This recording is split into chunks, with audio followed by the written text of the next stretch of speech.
말씀의 제목은 다섯 번째, 여섯 번째, 일곱 번째 재앙이 되겠습니다. 출애굽기 아홉 번째 시간입니다. 지난 시간에 우리는 둘째, 셋째, 넷째 재앙의 결론으로 출애굽기 8장 23절을 읽었습니다. 제가 다시 한번 읽어드리겠습니다. 내가 내 백성과 내 백성 사이를 구별하리니 내일 이 표정이 있으리라 하셨다 하라 하시고, 첫 번째 사이클의 세 가지 재앙, 첫 번째, 두 번째, 세 번째 재앙은 애굽 백성과 이스라엘 백성 사이에 구별이 없었습니다. 똑같이 그 재앙이 임하고 그 재앙을 만났다는 것이죠. 그러나 네 번째 재앙인 파리 재앙이 임할 때 하나님은 이스라엘 백성을 뭐라고 불렀나 하면은 내 백성이라고 칭하면서 이스라엘 백성이 살고 있는 고센 땅을 구별하셔서 그곳에는 파리 재앙이 임하지 않도록 하셨음을 우리가 지난 시간에 살펴봤습니다. 여기에 구별했다 하는 말이 있는데, 고센 땅을 구별하셔서 하는 그런 말이 있는데, 이 구별이라는 단어가 크게 눈에 띄었다 하는 말씀을 지난 시간에 드렸습니다. 제가 구별이란 단어에 특별히 도전받은 이유도 말씀을 드렸어요. 어느 권사님이 이런 말씀을 하셨습니다. 목사님은 달라야 되죠. 뭔가 달라야 되죠. 그냥 지나고 하는 말씀인데 그 말씀이 저에게는 저희 교회는 크게 큰 울림으로 다가왔다 하는 말씀을 드렸습니다. 그래서 저는 달라야 한다는 생각을 늘 하면서 살아갑니다. 세상 사람들과 똑같이 욕심 부리고 똑같이 풀지 못하고 똑같이 화내고 성질내고 그러면 안 된다라고 생각하면서 살아오고 있습니다. 그러나 그게 말처럼 잘 되지 않더라 한 얘기도 여러분들에게 고백을 드렸습니다. 사랑하는 교회 여러분, 그런데 목사만 구별된 삶을 살아야 할까요? 우리는 아니죠. 목사님은 가운을 입고 설교를 하시니까 구별된 삶을 살고 우린 좀 다르죠. 여러분 그렇게 생각하십니까? 하나님은 하나님의 자녀로 구별된 모든 사람들에게 구별된 삶을 요구하고 계시다는 겁니다. 여러분 로마서 12장 2절에 보면은 너희는 이 세대를 본받지 말고, 그 너희란 말은 누구나 그리스도인으로 칭함을 받는 우리 모두를 말하는 것이 아니겠어요? 너희는 이 흘러가는 이 세상 풍조 이 세대를 본받지 말고 오직 마음을 새롭게 함으로 변화를 받아 하나님의 선하시고 기뻐하시고 온전하신 뜻이 무엇인지 분별하도록 하라 하면서 분별하고 살아갈 것을 우리 하나님이 요구하는 것을 우리가 로마서 12장에서 볼 수가 있습니다. 요즘 일어나는 불특정 다수를 향한 묻지마, 칼부림, 협박글과 사건들을 대하면서 많은 생각을 하게 되더라고요. 어쩌면 이런 사건들은 우리 성도들에게 구별됨이 없었기 때문에 일어난 일이 아닐까라는 생각이 들어 마음이 무거웠습니다. 이 땅에 개신교가 들어온 지 100년이 넘어 120년이 넘었는데 되는데 성도들의 비율이 전체 인구의 4분의 1, 5분의 1이 되었지만은 아직도 우리 사이에 기독교 세계관, 기독교 가치관을 형성하는데 실패했기 때문에 일어나는 일이 아닐까라는 생각이 들어서 마음이 무겁습니다. 우리가 2조 500년 유교 이야기를 하면서 물론 긍정적인 측면도 있고 부정적인 측면도 있었지만은 이제 2조 500년 동안에 우리 사회의 근간을 지탱해왔던 것이 유교라는 것을 우리가 안다면은, 우리가 이 한국 기독교가 120년 인구의 5분의 1, 4분의 1이 기독교였는데 아직까지 우리 기독교적 삶의 가치관, 기독교적 세계관이 세상에 영향을 주지 못했다는 것이 이런 일들로 드러난다는 것입니다. 성도들조차도 경쟁사에서 나만 잘 되면 된다라는 사고에, 이기적인 사에서 나만 잘 살면 된다라는 사고에 처져 있기 때문에 일어나는 일이 아닐까라는 생각이 들어서 마음이 무거웠습니다. 제대로 가르치지 못하고 제대로 살지 못한 내 탓이라는 생각이 들어서 마음이 무겁다 한 이야기를 지난 시간에 고백드렸습니다. 이때야말로 우리 성도들은 세상과 다른 구별된 삶을 살아냄으로써 이 사회의 희망이 되어야 될 줄 믿습니다. 그런 희망의 존재들이 다 되기를 주의 이름으로 고면합니다. 오늘의 말씀입니다. 출애굽기 9장을 오늘 우리가 읽었는데, 출애굽기 9장에는 5번째 재앙 가축의 죽음 재앙과 6번째 재앙 악성 종기 재앙과 7번째 재앙 우박 재앙이 소개되어 있습니다. 이제 본문 말씀을 한 구절씩 우리가 살펴보도록 하겠습니다. 먼저 첫 번째, 5번째 재앙은 가축 재앙인데 9장 1절부터 7절에 나오죠. 우리 시사님이 잘 읽어주셨습니다. 9장 1절의 말씀을 다시 한번 읽어드리겠습니다. 여호와께서 모세에게 이르시되 바로에게 들어가서 그에게 이르라. 히브리 사람의 하나님 여호와께서 말씀하시기를 내 백성을 보내라. 그들이 나를 섬길 것이니라 하는 말씀이 있습니다. 내 백성을 보내라. 그들이 나를 섬길 것이니라. 하나님께서는 히브리 사람을 내 백성이라고 계속해서 말씀하시면서 그들을 나를 섬길 자들이라고 말씀하고 계세요. 이스라엘 백성의 정체성은 바로와 바로의 나라를 섬기는 자들이 아니라 하나님과 하나님 나라를 섬기는 데 있었습니다. 성도들의 정체성도 마찬가지입니다.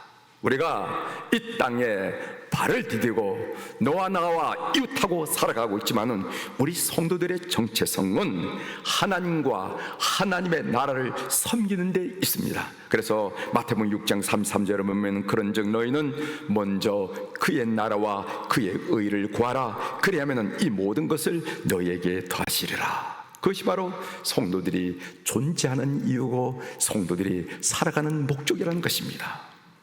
사탄은 때때로 박해와 억압으로, 때로는 해유와 타협으로, 때로는 유혹과 속임으로 성도들의 정체성을 무너뜨리려고 하는 건 사탄의 목적이죠.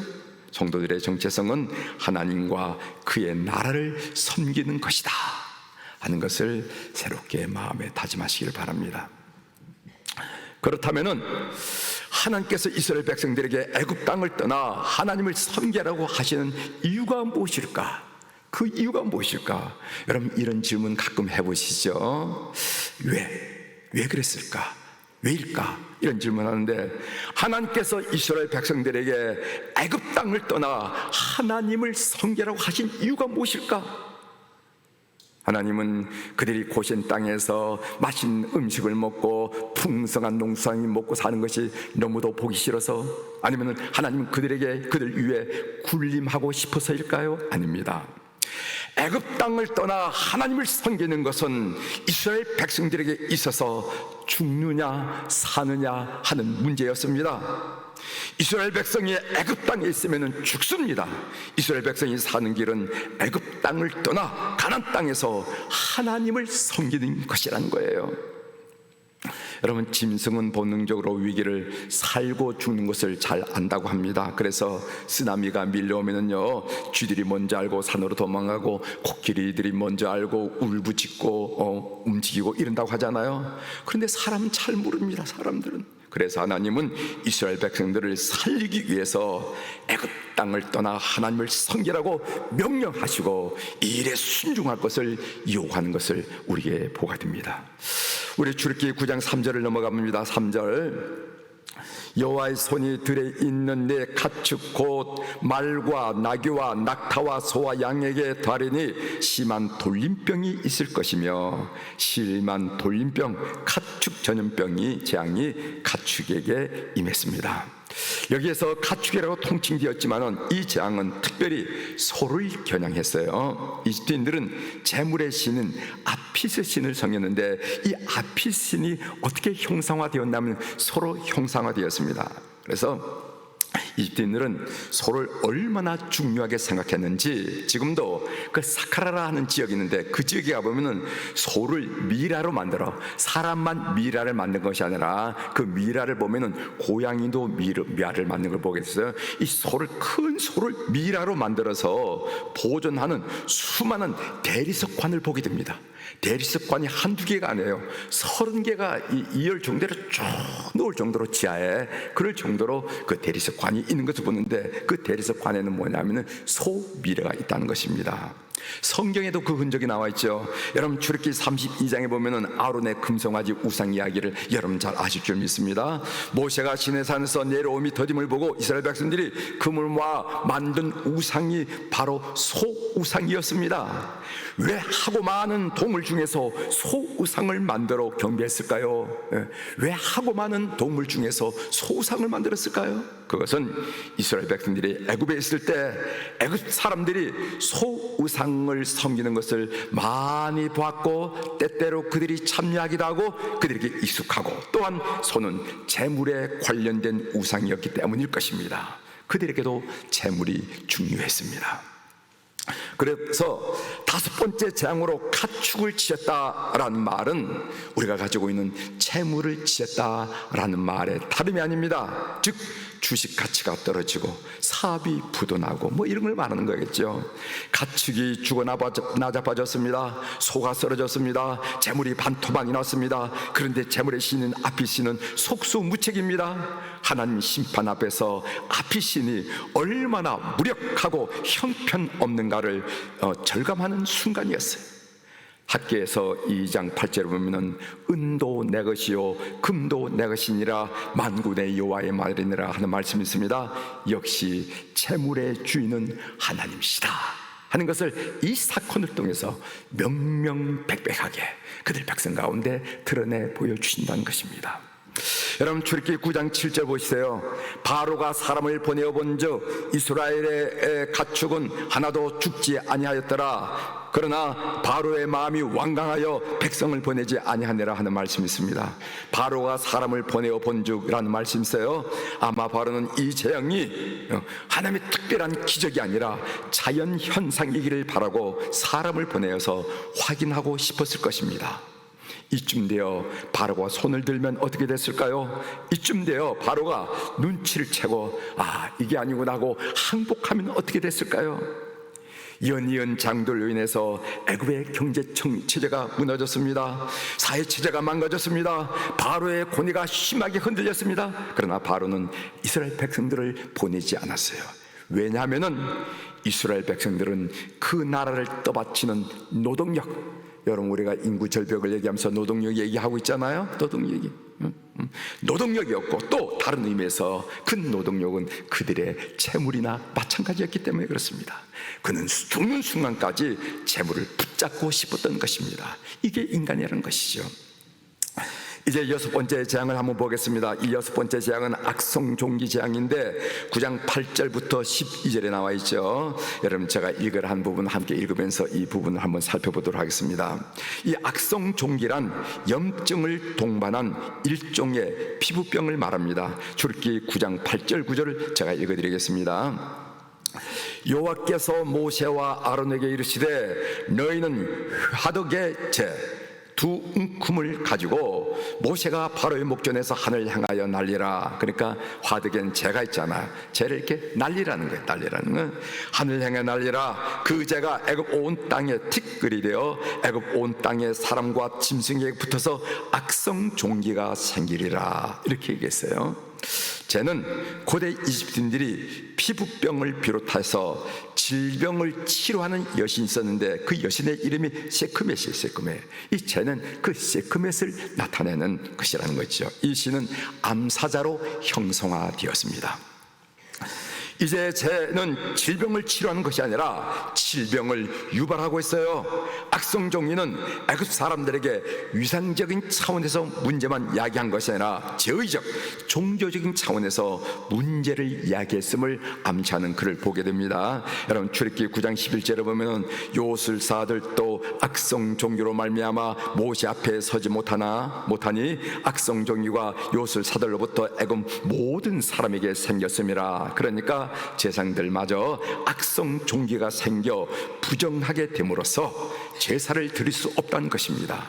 이 카스토라 하는 학자는 이런 얘기를 했어요. 재밌는 얘기인데, 화덕 옆에서 고되게 일했던 이스라엘 백성들의 노역을 상징하는 화덕의 제를, 그러니까 화덕의 제는 무엇을 상징하냐면 이스라엘 백성들의 고난, 그 고된 노동을 상징한다는 그 제를 이용해서 애굽 사람들에게 질병을 일으키는 수단으로 사용하여 보응하는 이 본문의 구조를 그건 뭐라고 말하냐면 시적 정의, 그래서 poetic justice라 이렇게 말하는 표현을 제가 봤어요. 여러분들께 인용해 드리는 것입니다. 이렇게 이 성경은 이런 본문 구조를 통해서 사람들로 하여금 하면서 감탄하게 만든다는 것이죠. 하나님의 진노에는 세크멧 신도 어쩔 수 없었습니다. 답답하고 안타까울 뿐이었습니다. 치유와 회복은 세크멧 신에게 있는 것이 아니라 하나님께 있다라는 것을 보여준다는 것입니다. 치유와 회복은 무생에게 있는 것이 아니라 하나님께 있음을 믿는 여러분들이 되십시오. 그 다음에 일곱 번째 재앙은 우박재앙이죠. 9장 13절부터 35절 마지막까지 길게 나와 있습니다. 일곱 번째 재앙 우박재앙이 임하면서 재앙의 세 번째 사이클이 진행되고 있습니다. 시작됩니다. 일곱 번째 재앙으로부터 땅에만 임하던 재앙이 공중 하늘에 임하는 재앙으로 전환되는 것을 우리가 보게 됩니다. 9장 18절을 읽어드리겠습니다. 내일 이맘때면은 내가 무거운 우박을 내리리니 애굽 나라에 세워진 그날부터 지금까지 그와 같은 일이 없었더라. 우박은 구약 성경의 종종 하나님의 심판의 도구로 나타납니다. 사용되는 것을 보게 되는데, 자, 그 두 군데만 읽어드리겠습니다. 여호수아 10장 11절에 보면은 그들이 이스라엘 앞에서 도망하여 벳호론의 비탈에서 내려갈 때 여호와께서 하늘에서 큰 우박덩이를 아세가에 이르기까지 내리심에 그들이 죽었으니 이스라엘 사돈의 칼에 죽은 자보다 우박에 죽은 자가 더 많았더라. 여호수아 전면 전쟁 때 하나님께서 우박을 내려서 사람의 칼에 죽는 것보다도 우박에 죽는 자가 많았더라 하고 하나님의 심판을 나타내는 말씀이 있어요. 여러분, 시편 18편 12절에 보면은 그 앞에 광채로 말미암아 빽빽한 구름이 지나며 우박과 숯불이 내려도다 하면서 하나님이 심판하는 것을, 그 숯불, 그 번개가 치는 그 불덩이 같은 그런 번개, 그리고 또 우박, 이런 것을 통해서 하나님의 심판의 도구로 사용되었다 하는 것도 우리가 시편에서도 볼 수가 있습니다. 아무튼 우박이 얼마나 크고 무거웠으면 들에 있던 사람이나 짐승이 맞아 죽었을까요? 우박재앙은 애굽의 신 셋과의 싸움입니다.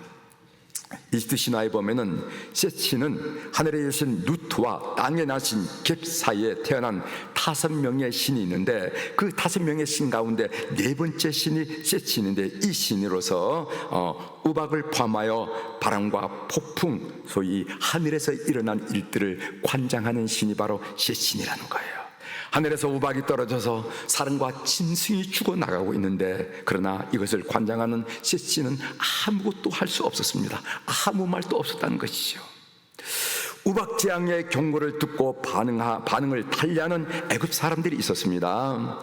여호와의 말씀을 두려워하는 애굽 사람들이 있었어요. 출애굽기 9장 20절에 나오죠. 바로의 신하 중에 여호와의 말씀을 두려워하는 자들은 그 종들과 과축을 집으로 피하여 들었으나, 이런 말에서 그들은 우박 피해를 입지 않았습니다. 반면 여호와의 말씀이 분명히 전파되었음에도 불구하고 마음에 두지 않은 자들이 있었습니다. 출애굽기 9장 21절이죠.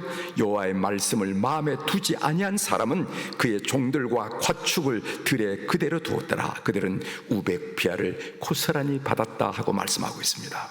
오늘날도 마찬가지죠. 하나님의 말씀이 우리에게 전파될 때, 하나님의 말씀이 우리 귀에 들릴 때 두려워하는 사람이 있고, 하나님의 말씀을 마음에 두지 않은 사람이 있습니다.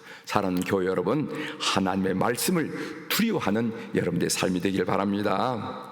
이렇게 9장에 있는 말씀을 단순히 정리를 해드렸어요. 하나님의 음성 듣기로 한 말씀을 여러분들에게 드리려고 합니다.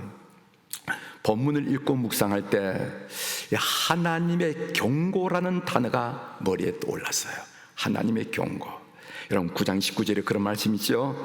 이제 사람을 보내어 내 가축과 내 들에 있는 것을 다 모으라. 사람이나 짐승이나 무릇 들에 있어서 집에 돌아오지 않는 것들에게는 우박이 그 위에 내리리니 그것들이 죽으리라 하셨다 하라 하시니라. 일종의 하나님의 경고입니다. 벼랑간 무턱대고 하나님의 진노가 임한 것이 아니라, 재앙이 임한 것이 아니라 경고를 했어요. 이 경고란 말은 앞으로 일어날 수 있는 위험을 미리 알려줘서 우리의 마음과 행동과 삶의 자세를 바꾸도록 하는 것이 경고가 아니겠어요? 지난 수요일에 중동 선교회 본부장으로 사역하는 목사님이 제 사무실을 방문했습니다. 대화 중에 여러 가지 선교를 어떻게 해야 되느냐 이런 얘기를 다 대화 중에 이 목사님이 마태복음 24장 14절을 인용하면서 이런 이야기를 하더라고요. 마태복음 24장 14절의 말씀이 어떤 말씀인지 들어보십시오. 이 천국 복음이 모든 민족에게 증언되기 위하여 온 세상에 전파되리니 그제야 끝이 오리라 하는 말이에요. 끝 이야기가 나옵니다. 이 천국 복음이 모든 민족에게 증언되기 위하여 온 세상에 전파되리니, 복음이 온 세상에 전파되리니 그제야 끝이 오리라 하는 말씀이 나옵니다. 주님이 다시 오신다는 증거들이 성경에 여러 가지로 소개되어 있습니다. 제자들이 물었잖아요. 어떤 증거가 일어나겠습니까? 그날에 어떤 증거가 일어나야 그런 일이 일어나겠습니까? 했을 때 주님께서는요, 난리와 난리 소문, 민족이 민족을 대적하는 소문, 기근과 지진의 소문, 거짓 선지자가 출발하는 이야기, 이런 얘기를 쭉 설명했는데, 그러나 가장 확실한 징조는 복음이 땅끝까지 증거되는 것이라는 거예요. 그런데 IT의 발달로 사람의 발걸음이 닿기 전에, 사람의 음성으로 복음을 전하기 전에 이미 IT 발달로 복음이 땅끝까지 증거되고 있다는 겁니다. 요즘 왜 신학생들이 줄어듭니까? 요즘 왜 선교사 지원자들이 줄어듭니까? 그것은 하나님의 부르심이 없기 때문이라는 거예요. 선교 한국에 보통 4,000명씩 선교 헌신자들이 일어났어요. 여러분 선교 한국이라 여러분 들어보셨습니까? 보죠. 근데 요즘에는요 1,000명도 안 일어난다. 왜 요즘에 신학생들이 신학대학을 가려고 하지 않고 왜 요즘 선교사 지원자들이 줄어드냐 이 말이죠. 그것은 하나님의 부르심이 없었기 때문에 그런. 여러분들도 하나님의 강력한 부르심을 들으면은요, 여러분들 가만히 있을 수가 없겠죠. 하나님의 부르심이 없는 이유가 뭐냐? 왜 하나님의 부르심이 없습니까? 이제 복음을 땅끝까지 증거하는 이 일이 마무리되어 가기 때문이라는 것입니다. 물론 이런 견해는 그분의 생각이니까 다 받아들일 필요는 없을 것입니다. 저는 이 목사님의 이야기를 들으면서 하나님의 경고라 하는 단어를 생각했어요. 우리 그리스도인들이 하나님의 경고를 얼마나 신중하게 받아들일까? 여러분 성경이 마태복음 24장, 25장, 26장 말씀에 대한 이야기, 재림하는 이야기 우리가 읽잖아요. 그런 그 예수님의 경고를 얼마나 우리가 심각하게 신중하게 여러분들이 받아들이고 계십니까? 하나님의 경고는 어떻게 우리에게 주어집니까? 목회를 하면서 관찰해보면요, 성도들 각자에게 임하는 하나님의 경고는 다르고 다양하다는 것을 발견하게 됩니다. 어떤 분에게는 경제적인 어려움이, 어떤 분은 건강상의 어려움이, 어떤 분에게는 자녀의 어려움이, 또 헤아릴 수 많은 어려움들이 오면서, 그런데 분명한 것은, 확실한 것은 당사자가 이건 분명히 하나님의 경고다라고 스스로 알고 느낀다는 거예요. 이건 하나님의 경고지 하고 느끼더라는 거예요. 하나님의 경고에 대한 반응은 돌이키는 자와 무시하는 자들로 나눌 수가 있습니다. 오늘 본문에도 하나님의 우박 경고에 대해서 여호와의 말씀을 두려워하는 자들과 여호와의 말씀을 마음에 두지 않는 자들이 있었습니다. 제가 출애굽기 9장 20절 21절의 말씀을 우리가 읽었지만 다시 한번 읽어드리겠어요. 바로의 신하 중에 여호와의 말씀을 두려워하는 자들은 그 종들과 가축을 집으로 피하여 들였으나 여호와의 말씀을 마음에 두지 아니한 사람은 그의 종들과 가축을 들에 그대로 두었더라. 왜 하나님의 경고를 무시합니까? 자신의 고집과 자신의 자존심, 때론 자신의 욕심을 포기하고 싶지 않기 때문입니다. 성경에는 이런 자들을 뭐라고 말했냐면은 목이 곧은 백성이라고 말했어요. 목이 곧은 백성이라는 것은 하나님의 경고를 들음에도 불구하고 무시하고 돌이키지 않은 백성을 두고 한 말입니다. 자신의 고집, 자존심, 욕심, 감정대로만 행동한 사람이에요. 경고를 받았음에도 불구하고 고집과 유혹에 집착하고 있다면 그 결말이 두렵지 않겠느냐 하는 말씀입니다. 여러분, 그랭이질이라는 말이 있어요. 그랭이질. 집을 들 때 나무 기둥을 반만한 돌이 아니라 펑퍼짐한 돌을 주춧돌로 사용하고 그 위에 기둥을 세웁니다. 그때 돌을 평평하게 깎는 것이 아니라 나무 기둥 밑동을 돌 모양으로 돌이 이렇게 됐으면 그 나무 그 밑동을 이렇게 깊게 이렇게 파는 거예요. 이것을 그랭이질한다, 그랭이질이라고 그런다는 겁니다. 경험이 많고 눈썰미가 있는 목소리에만 그랭이질을 잘 할 수가 있습니다. 그렇지 않으면 계속 나무 기둥만 없애고 마는 거예요. 그렇게 그 주춧돌의 그 모양대로 그랭이질을 잘해서 탁 세우면 그 무엇보다도 견고한 집이 된다는 것이죠. 우리도 하나님의 말씀이 다가올 때 주님의 뜻을 깎으려고 하지 말고, 힘들게 그 바닥돌을 깎으려고 하지 말고, 산돌 대신 하나님을 깎으려고 하지 말고 내 뜻을 깎는 그랭이질이 필요하다는 거예요. 하나님의 경고가 주어질 때 그 무시하고 귀뚱으로 듣지 말고 자신을 깎는 그랭이질이 필요하다는 것입니다. 이런 그랭이질을 잘하는 사람이 견고한 인생, 하나님이 필요한 그런 견고한 인생으로 세워질다는 사실을 오늘 본문을 묵상하면서 생각했습니다. 그런 성도들이 다 되기를 주의 이름으로 축원합니다. 기도하시겠습니다.